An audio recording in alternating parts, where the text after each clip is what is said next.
Jangan di-skip dan coba bayangin, kalian ketemu satu website yang isinya pemerkosaan, pedofilia, penjualan senjata, hingga penjualan semua jenis narkotika. Tapi websitenya ini tuh nggak bisa diakses sama browser-browser biasa, kayak Chrome atau Safari, dan hanya orang-orang tertentu yang punya akses pengetahuan untuk akses website tersebut.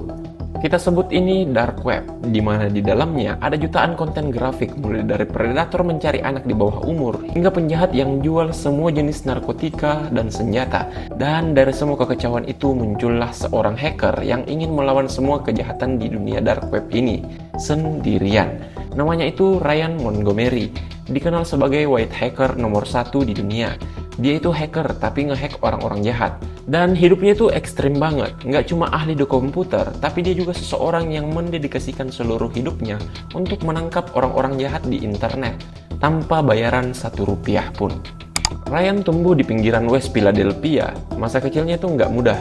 Dari kecil udah terjebak pergaulan bebas, jatuh ke dalam dunia narkoba, dan bahkan stop sekolah sejak kelas 10 SMA. Cuman, dibalik semua itu ada sesuatu yang unik dari bocah ini.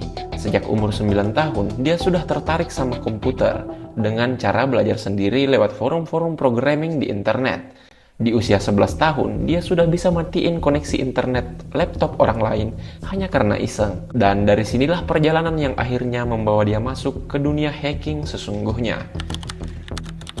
Di umur yang 12 tahun, Ryan mulai menghasilkan uang dari internet hingga ribuan dolar, kebanyakan dari digital marketing dan malware, yaitu program yang dibuat biasa untuk menipu orang lain. Contoh kasusnya, dia pernah menginfeksi puluhan ribu komputer untuk mining kripto secara diam-diam, tapi lama-kelamaan dia merasa udah main kejauhan dan sadar kalau yang dilakukannya itu lumayan jahat. Jadinya dia mengubah prinsip hackingnya yang tadinya black hacker sekarang menjadi white hacker. Dan anehnya nih, semakin sering ulik dunia dark web, semakin dia penasaran kenapa orang jahat itu semakin banyak di internet. Kayak siapa sih yang duduk di belakang situs-situs gelap itu? Dan sejak remaja, Ryan sudah terlibat sama penggunaan narkoba. Sampai di umur dia yang ke-17 tahunan, dia mulai lepas pelan-pelan dan mulai membantu orang-orang yang masih kecanduan. Dan puncak tragedi terjadi. Sahabat terbaiknya, Ricky Rivas, yang udah pulih dari kecanduan, tiba-tiba kambuh dan meninggal karena overdosis di hadapan Ryan secara langsung. Paman dia juga meninggal karena penggunaan narkotika. Dan juga temannya yang lain, mantan Navy SEAL, meninggal karena kecanduan. Dan entah kenapa semua rasa bersalah dan kehilangan ini membentuk satu motivasi, keinginan untuk menyelamatkan nyawa orang lain. Bagaimanapun caranya, gak disangka motif penyelamatan ini membawa dia ke dunia yang jauh lebih berbahaya dari narkoba. Ryan akhirnya membuat sebuah perusahaan cyber security bernama Pentester. Nah, di sini tuh dia fokus untuk membuat tools-tools untuk mencari kelemahan situs-situs website, kayak misalnya email yang bocor, botnet, dan pencurian password. Di sini, dia melihat kalau kebanyakan dari situs-situs website yang ada di seluruh dunia itu sebenarnya rapuh banget dan sangat rentan terhadap hacker. Suatu hari, dia terima pesan dari seorang ibu-ibu yang lagi panik. Ibu itu kirim suatu link ke sebuah situs yang berisi konten pelecehan terhadap anak kecil. Karena penasaran, dia buka situsnya dan temukan hal yang jauh dari kata normal.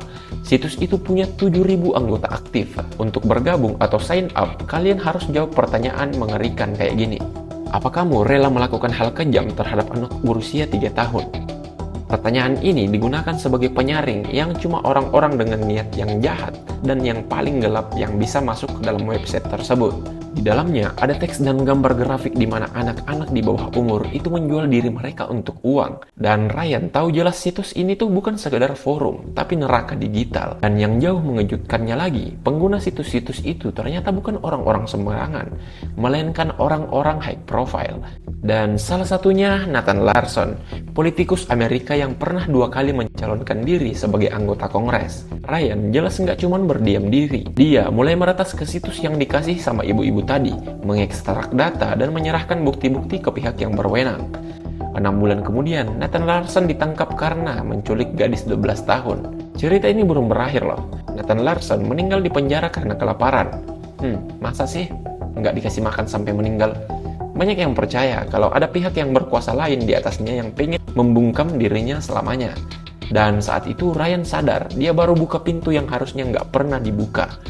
Tapi semakin dia bertindak, semakin dia lihat kalau internet itu tuh jauh lebih gelap dari yang dia kira. Dan kali ini dia dibantu sama Scrappy, teman dekatnya dia, dan dia mulai melakukan operasi rahasia bersama.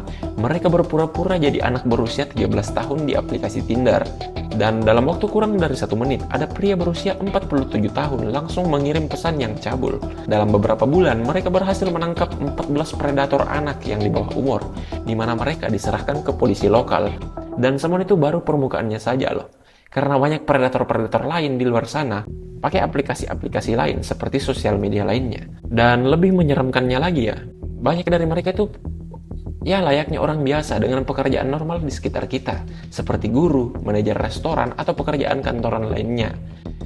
Bahkan salah satu yang ditangkap mencoba menyuap Ryan dengan $1.000 biar nggak dilaporin ke polisi. Kok bisa ya hacker melacak orang-orang ini? Dalam satu investigasinya, dia ketemu satu hal yang nggak bisa dipercaya. Beberapa negara bagian di Amerika, misalnya California, mereka tuh punya kebijakan untuk berpotensi menormalkan pedofilia. Misalnya, Penal Code Section 261.5, di mana perempuan yang berumur 14 tahun melakukan hubungan seksual dengan pria berumur 24 tahun bisa saja nggak dicap sebagai kasus pedofilia. Jelas banyak yang diprotes ya.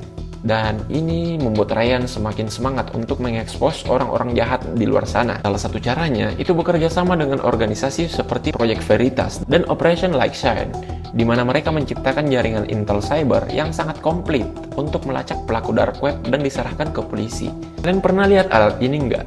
Ini tuh namanya Flipper Zero, perangkat kecil yang bisa mengcloning wifi, mengendalikan keyboard orang lain, bahkan bisa membuka pintu apapun. Ryan biasa memakai alat ini untuk cloning wifi dan mengambil data. Misalnya, dia bakal cloning wifi sebuah cafe, di mana predator ini bakal connect dan semua data termasuk password ataupun history browser bisa diambil dengan sangat mudah. Internet itu tuh sebenarnya bukan tempat yang aman loh. Setiap HP dan laptop yang terhubung ke wifi pasti bisa diretas.